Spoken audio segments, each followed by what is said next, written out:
Startup എന്ന് പറയുന്നത് is a byproduct of your research, of your industry, of your capital. ഇന്ന് നമ്മൾ silicon Valley നോക്കിയിട്ട് മെക്ക ഓഫ് ഇന്നോവേഷൻ ആണെന്ന് പറയുന്നത്. പക്ഷെ കാര്യങ്ങൾ അവിടെ തുടങ്ങിയത് 1930s-ലാണ്. സ്റ്റാൻഫോർഡ് യൂണിവേഴ്സിറ്റി അവിടെ ഉണ്ടെങ്കിലും അവിടെ പഠിച്ചിറങ്ങുന്ന എഞ്ചിനീയേഴ്സിന് അവിടെ ജോലി ഉണ്ടായിരുന്നു. അപ്പോൾ ഈ സ്റ്റാൻഫോർഡ് യൂണിവേഴ്സിറ്റിയിൽ ഒരു പ്രൊഫസറാണ് തീരുമാനമെടുത്തത് അത് മാറണം. എന്നിട്ട് കുട്ടികളായിട്ട് വർക്ക് ചെയ്തിട്ട് അവർക്ക് പ്രൊഡക്റ്റ് ബിൽഡ് ചെയ്യാൻ പഠിപ്പിച്ചു കൊടുത്തു. ഗരാജസിൽ കമ്പനി ബിൽഡ് ചെയ്തിട്ട് ഫൈനാൻസിങ് ഏർപ്പാടാക്കി കൊടുത്ത് ഗവൺമെന്റുമായിട്ട് ഡീൽസ് സെറ്റ് ചെയ്ത് തുടങ്ങി.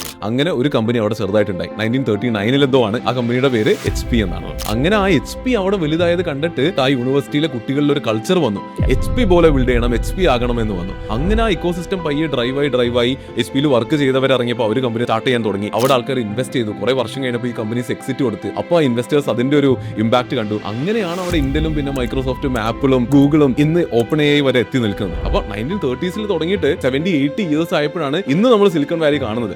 ആ ഒരു ഇക്കോസിസ്റ്റമായിട്ട് നമ്മൾ കമ്പയർ ചെയ്യാൻ പറ്റില്ല, given we are only starting right now.